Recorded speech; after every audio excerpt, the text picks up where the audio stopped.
Vishu release സിനിമകളിൽ ഞാൻ ആദ്യം കണ്ടത് നമ്മുടെ ബേസിൽ ജോസഫിൻ്റെ മരണമാസ്. യെസ്, അപ്പം ഇന്ന് മരണമാസിൻ്റെ വിശേഷങ്ങളുമായിട്ടാണ് ഞാൻ എത്തിയിരിക്കുന്നത്. മരണമാസ് ഡയറക്റ്റ് ചെയ്തിരിക്കുന്നത് ശിവപ്രസാദാണ്. ശിവപ്രസാദ് ഒരു ന്യൂ കമറാണ്, അദ്ദേഹത്തിൻ്റെ ഡെബ്യൂട്ട് മൂവിയാണ്. പിന്നെ ഇതിൻ്റെ സ്ക്രിപ്റ്റ് ചെയ്തിരിക്കുന്നത് ആക്ടർ കൂടിയായിട്ടുള്ള സിജു സണ്ണിയും ശിവപ്രസാദും കൂടിയിട്ടാണ്. പിന്നെ cinematography Neeraj Ravi. Background music കുറേ പേര് ചെയ്തിട്ടുണ്ട്, ഇതിലെ സോങ്സും ബാക്ക്ഗ്രൗണ്ട് മ്യൂസിക്കൊക്കെ ആയിട്ട്.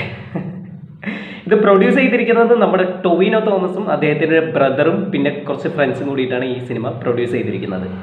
സിനിമയിലെ സ്റ്റാർ കാസ്റ്റ് നോക്കുകയാണെങ്കിൽ ബേസിൽ ജോസഫ്, രാജേഷ് മാധവൻ, സുരേഷ് കൃഷ്ണ, സിജു സണ്ണി, അനീഷ്മ, ഇവർ 5 പേരാണ് ഈ സിനിമയിലെ എന്താ പറയുക ഏറ്റവും പ്രോമിനൻ്റ് ആയിട്ടുള്ള ക്യാരക്ടേഴ്സിനെ അവതരിപ്പിച്ചിരിക്കുന്നത്.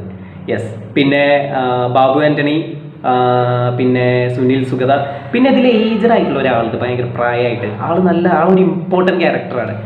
ആളുടെ പേരെന്തോ പൗലോസ് അങ്ങനെ എന്തോ ആണ്. ആൾ നല്ല അടിപൊളിയായിട്ട് ചെയ്തിട്ടുണ്ട്, ആളൊരു ഇമ്പോർട്ടൻറ്റ് ക്യാരക്ടറാണ്. ഇവരൊക്കെയാണ് ഇതിലെ ലീഡിങ് സ്റ്റാർ കാസ്റ്റ് വന്നിരിക്കുന്നത്. സിനിമ എങ്ങനെ ഉണ്ടായിരുന്നു ചോദിച്ചു കഴിഞ്ഞാൽ നല്ല fun packed comedy entertainer. Yes, ഒരു സ്ട്രെസ് ബസ്റ്ററാണ് ഈ സിനിമ. നല്ല എൻ്റർടൈനിങ് ആയിട്ട് എൻഗേജിങ് ആയിട്ട് ത്രില്ലടിപ്പിച്ച് നമ്മളൊരു ഈ റോളർ കോസ്റ്ററിലൊക്കെ റൈഡ് ചെയ്യുന്ന പോലത്തെ ആ ഒരു എക്സ്പീരിയൻസ് പ്രൊവൈഡ് ചെയ്യുന്ന നല്ല അടിപൊളി സിനിമയാണ്. നല്ല ലോജിക്കൽ എലമെൻറ്റ്സ് കാര്യങ്ങളൊന്നും നമ്മൾ നോക്കാൻ പാടില്ല. ഒരു ത്രൂ ഔട്ട് ഒരു കോമഡി ഫിലിമാണ് ഈ സിനിമ. ആ ഒരു സെൻസിൽ ആ ഒരു പെർസ്പെക്റ്റീവിൽ കണ്ടു കഴിഞ്ഞാൽ എല്ലാവർക്കും ഈ സിനിമ ഇഷ്ടമാവും. നല്ല രസമായിട്ട് തന്നെ ഈ സിനിമ മേക്ക് ചെയ്തിട്ടുണ്ട്. അതിൻ്റെ സ്റ്റോറി ടെല്ലിംഗ് ആണെങ്കിലും ആ ഒരു സിറ്റുവേഷണൽ കോമഡി എല്ലാം വർക്കൗട്ട് ആയിട്ടുണ്ട്. പെർഫോമൻസ് വൈസ് നോക്കുകയാണെങ്കിൽ ബേസിൽ ആളുടെ ആ ഒരു ലൂക്ക് എന്നാണ് ബേസിലിൻ്റെ ക്യാരക്ടറിൻ്റെ പേര്. ആളുടെ ആ ഒരു ലുക്ക് സിനിമ റിലീസ് ആവുന്നതിന് മുമ്പ് തന്നെ ഭയങ്കരമായിട്ട് എല്ലാവരും നോട്ടീസ് ചെയ്തിട്ടുണ്ടായിരുന്നു. ഭയങ്കര ഒരു വിയേർഡായിട്ട് ഭയങ്കര ഒരു ഡിഫറെൻ്റ് ആയിട്ടുള്ള ഒരു ലുക്കാണ്. തലയിൽ കുറേ പെയിൻ്റൊക്കെ അടിച്ച് കളർ ചെയ്തിട്ട് ബേസിലിനെ ഇതുവരെ കാണാത്ത രീതിയിൽ കട്ട ഫ്രീക്കനാണ്. ഫ്രീക്ക് എന്നൊക്കെ പറഞ്ഞാൽ ഫ്രീക്കിൻ്റെ നെക്സ്റ്റ് ലെവലാണ് ബേസിൽ. ആ ഒരു ക്യാരക്ടറാണ്. നല്ല രസമായിട്ട് നമ്മൾ സ്ഥിരം കാണാറുള്ള കുറച്ച് ബേസിൽ ഫാക്ടേഴ്സ് ഒക്കെ ഉണ്ട്, എന്നാലും നല്ല രസമായിട്ട് ആ ക്യാരക്ടറിൻ്റെ ഇമോഷൻസും കാര്യങ്ങളൊക്കെ നല്ല രസമായിട്ട് ചെയ്തിട്ടുണ്ട്. അതുപോലെ സുരേഷ് കൃഷ്ണ, ജിതേഷ് കുമാർ എന്നാണ് സുരേഷ് കൃഷ്ണൻ്റെ ക്യാരക്ടറുടെ പേര്. ജിക്കു എന്ന് വിളിക്കും. ആ പേര് കേൾക്കുമ്പോൾ തന്നെ നമുക്ക് ചിരി വരും. ആള് സിനിമയിൽ ക്യാരക്ടർ കുറച്ച് സീരിയസ് ആണ്, പക്ഷേ നമ്മൾ കാണുമ്പോൾ ഭയങ്കര നമുക്ക് അത്രയും ഒരു ഹിലേറിയസ് ആയിട്ട് നമുക്ക് നല്ല കോമഡി ആയിട്ട് തോന്നുന്നു. നല്ല രസമായിട്ട് ആൾ ചെയ്തിട്ടുണ്ട്. ആ ഒരു ക്യാരക്ടറിൻ്റെ മാനസികാവസ്ഥയും ആ ഒരു മെൻ്റൽ ഫ്രിക്ഷൻ കോൺഫ്ലിക്റ്റ് കാര്യങ്ങളൊക്കെ ആൾ നല്ല രസമായിട്ട് ചെയ്തിട്ടുണ്ട്. നല്ല രസമായിട്ട് കുറേ കാലമായിട്ടും കല്യാണം ഒന്നും നടക്കാതെ അങ്ങനെ അവസാനം ഒരു കല്യാണം സെറ്റാവും, പിന്നെ ഓരോ പ്രശ്നങ്ങളും. പിന്നെ സിജു സണ്ണി ഇമോഷണൽ സീനൊക്കെ നന്നായിട്ട് ചെയ്തിട്ടുണ്ട്. പിന്നെ അനീഷ്മേൻ്റെ കാര്യം എടുത്തു പറയണം.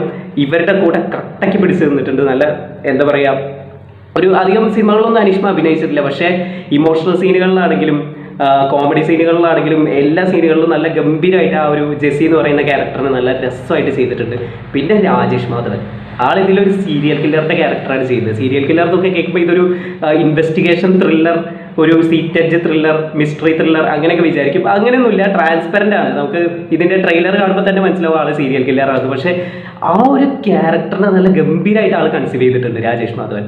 ഇതുവരെ അങ്ങനെ നമ്മൾ ഈ ഒരു രീതിയിൽ കണ്ടിട്ടില്ല. പിന്നെ ബാബു ആൻ്റണി കുറച്ച് സീനുകളിലുള്ളൂ, ആ സ്ക്രീൻ പ്രസൻസ് ഒക്കെ നന്നായിട്ടുണ്ടായിരുന്നു. പെർഫോം ചെയ്യാൻ അധികം സ്കോപ്പൊന്നുമില്ല. മെയിനായിട്ട് ബേസിൽ ജോസഫും സുരേഷ് കൃഷ്ണയും അവരാണ് ഇതിൽ ഏറ്റവും ഹൈലൈറ്റ് ആയിട്ട് നിൽക്കുന്നത്. അതുപോലെ രാജേഷ് മാധവും പിന്നെ സിജു സണ്ണി നന്നായിട്ട് ചെയ്തിട്ടുണ്ട്. അനീഷ്മ ത്രൂ ഔട്ട് സിനിമയിലുണ്ട്, ഗംഭീരമാണ്. പെർഫോമൻസ് വൈസ് എല്ലാവരും സൂപ്പർ. സിനിമ ചുരുക്കി പറയുകയാണെങ്കിൽ ഒരു ബോറിംഗ് ഒന്നും ഇല്ലാതെ ലാഗിങ് ഒന്നും ഇല്ലാതെ കണ്ടിരിക്കാൻ പറ്റുന്ന നല്ല ഗംഭീര സിനിമയാണ്. ഒരു ബസ്സിൽ ഒരു സംഭവം നടക്കുകയാണ്, അതായത് ഇവരുടെ ബസ്, സുരേഷ് കൃഷ്ണ ഓടിക്കുന്ന ബസ്, കണ്ടക്ടർ സിജു സണ്ണി, അതിലൊരു ഇൻസിഡൻറ്റ് നടക്കുകയാണ് ഒരു രാത്രി. ആ ഇൻസിഡൻറ്റ് നമുക്ക് കേൾക്കുമ്പോൾ ഭയങ്കര ടെൻഷൻ ജനറേറ്റിംഗ് ആയിട്ടുള്ള ഒരു ഇൻസിഡൻ്റ് ആണ്, ഒരു സീരിയസ് ഇൻസിഡൻ്റ് ആണ്. പക്ഷെ അതിനെ ത്രൂ ഔട്ട് കോമഡിയിലാണ് അവർ അത് മേക്ക് ചെയ്തിരിക്കുന്നത്. പിന്നെ അവിടുന്ന് ഭയങ്കര കോമഡിയാണ്. ഒരുപാട് പ്രോബ്ലംസൊക്കെ അവരിങ്ങനെ ഫേസ് ചെയ്യും. ആ ഒരു ഇൻസിഡൻറ്റിലേക്ക് കോയിൻസിഡൻ്റലി ആണ് ബേസിൽ വരുന്നത്. ബേസിൽ ആ ബസ്സിൻ്റെ ഫ്രണ്ടിലേക്ക് ബൈക്ക് നിർത്തിയിട്ട് അവിടെ ചാടിക്കയറി വരികയാണ്. അതിനുശേഷം പിന്നെ കുറേയൊക്കെ ബേസിൽ ഫാക്ടേഴ്സ് നമുക്ക് കാണാൻ പറ്റും. നല്ല അടിപൊളി എൻ്റർടൈനറാണ്, നല്ല രസമായിട്ടുള്ള സിനിമയാണ്. അപ്പോൾ സിനിമ കാണാത്തവരുണ്ടെങ്കിൽ ഉറപ്പായിട്ട് പോയി കാണണം. നല്ലൊരു തിയേറ്റർ എക്സ്പീരിയൻസ് ആണ്. വേറൊരു സിനിമേൻ്റെ വേറെ വിശേഷങ്ങളുമായിട്ട് വീണ്ടും കാണാം. അപ്പോൾ വീഡിയോ ഇഷ്ടമായിട്ടുണ്ടെങ്കിൽ please like, share, subscribe and support.